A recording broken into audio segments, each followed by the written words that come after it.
Nah, yang terakhir mengenai kripto. Ya, saya agak-agak vokal mengenai kripto akhir-akhir ini. Saya nggak percaya dengan seluruh kripto kecuali Bitcoin.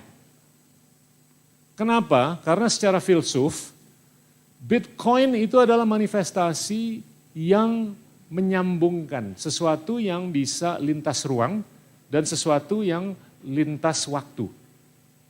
Sesuatu yang lintas ruang itu adalah duit kan, bisa ditaruh di kantong, kita bisa jalan dari titik A ke titik B. Atau bahkan kita bisa pencet, sekarang bisa dari Kabul ke Liverpool. Nah itu lintas ruang. Nah yang satu lagi adalah lintas waktu.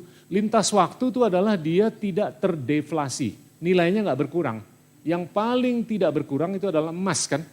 Dari ribuan tahun sampai sekarang itu lintas waktu. Jadinya mereka atau itu nilainya tidak berkurang. Dan sangat abadi. Nah, Bitcoin itu kenapa bisa memenuhi interseksi antara sesuatu yang lintas ruang dan lintas waktu? Satu, dia pasoknya itu finite. Jadi tidak bertambah. Itu hanya di set di 21 juta unit. Jadinya jumlah Bitcoin yang dikeluarkan itu 21 juta unit. Dan yang baru ditambang itu kurang lebih 18 sampai 18,5 juta unit. Jadi untuk sampai ditambang ke unit ke 21 juta itu memerlukan mungkin antara 7 sampai 10 tahun lagi.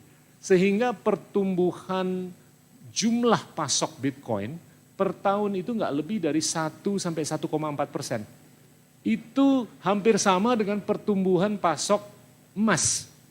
Sedangkan pertumbuhan pasok uang atau dolar itu 14% per tahun dalam 60 tahun terakhir. Nah, sekarang saya mau kasih gambaran atau contoh. Kalau pasoknya semakin banyak, nilai intrinsik per unitnya makin naik atau makin turun? Kalau jumlahnya makin banyak, per unitnya nilainya itu makin tinggi atau makin turun? Makin turun kan? Nah dolar itu makin hari makin banyak karena dicetak terus. Jadi nilai intrinsik per unitnya itu makin turun. Oh ini pada jual dolar besok, enggak. Emas pasoknya itu segitu-segitu aja karena pertumbuhannya 1,4%. Sedangkan mata uang itu pertumbuhannya 14% per tahun. Bitcoin itu dia nggak akan tumbuh lebih dari emas. Dia fix di 21 juta apalagi 10 tahun lagi itu dia nggak akan bertambah. Mulai dari 10 tahun lagi dia nggak akan bertambah pasoknya. Dia hanya dipatok di 21 juta. Jadinya secara filsuf, secara ekonomi saya melihat ini adalah proposition yang kuat sekali. Yang ketiga alasan kenapa Bitcoin itu kalau menurut saya sangat bisa dipertanggungjawabkan secara teknologi. Secara teknologi, ini foundernya atau inventornya Bitcoin itu namanya Satoshi Nakamoto alias. Tapi yang hebatnya, ini orang begitu bikin sistem blockchain untuk mendesentralisasi transaksi, dia menghilang dan nggak perlu dikawal lagi. Dia bisa jalan sendiri.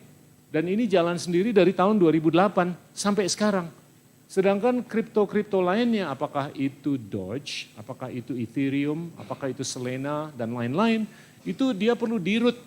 Harus ada di-root, harus ada direktur ini, direktur itu, direktur ini, direktur itu untuk mengawal semenjak awal mulanya pendirian kripto ini. Jadinya saya melihat dengan fenomena bahwa uang itu semakin banyak dicetak, nilai intrinsiknya berkurang, dengan emas yang begitu-begitu saja, anak-anak muda sekarang tuh mencari alternatif. Mencari alternatif yang bisa lintas ruang dan lintas waktu. Dan penggunaan blockchain ini sangat lebih bisa dipertanggungjawabkan karena blockchain itu dengan sistem yang desentralistis, dia bisa membuahkan 3 hal. Satu, transparansi. Kalau kita melakukan transaksi lewat blockchain, itu transparan. Si penerima sama pengirim itu tahu.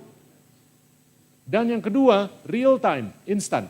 Tapi kalau kita transfer duit, mau RTGS kek, mau transfer dan segalanya, kadang-kadang ada delay beberapa menit, kadang-kadang beberapa hari kan. Nah itu yang bikin nggak transparan.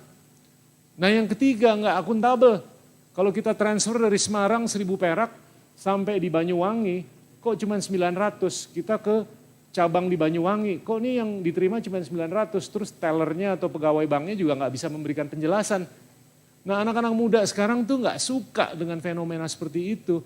Jadi mereka lebih suka sistem yang desentralistis dan membuahkan akuntabilitas, transparansi, dan real time.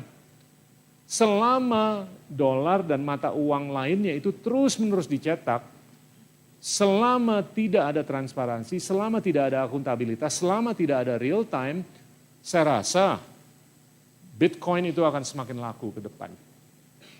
Jadi saya nggak bisa bicara mengenai kripto lainnya, tapi saya bicara mengenai Bitcoin. Tapi kalau menurut saya regulasinya atau regulatornya ini menurut saya sangat perlu pemahaman yang lebih tinggi. Ini kejadian di Amerika Serikat, FTX. Ini dodol banget. Jadi ada platform yang mentransaksikan kripto, termasuk Bitcoin, termasuk Ether dan lain-lain, itu ternyata tidak terregulasi. Dan dia bisa melakukan transaksi triliunan dolar. Akhirnya ketangkep basah kan, tahun lalu. Dan anak muda, Sam Bankman-Fried, umur 29 tahun. Dia udah jadi bilioner, tapi dia mendapatkan endorsement dari politisi, mendapatkan endorsement dari atlet dunia, politisi Amerika yang terkenal, kebanyakan dari Demokrat, tapi anak buahnya nyumbang ke Partai Republik, gede-gedean. Terus dia mengalihkan dananya dari Amerika Serikat ke Bahamas. Dia beli private jet, dia beli mansion dan lain, ketangkep. Nah ini kalau menurut saya, ya ini panggilan bahwasanya ke depan kerangka regulasinya ini harus lebih oke ke depan. Oke, tepuk tangan dulu dong buat Bang Gita ya.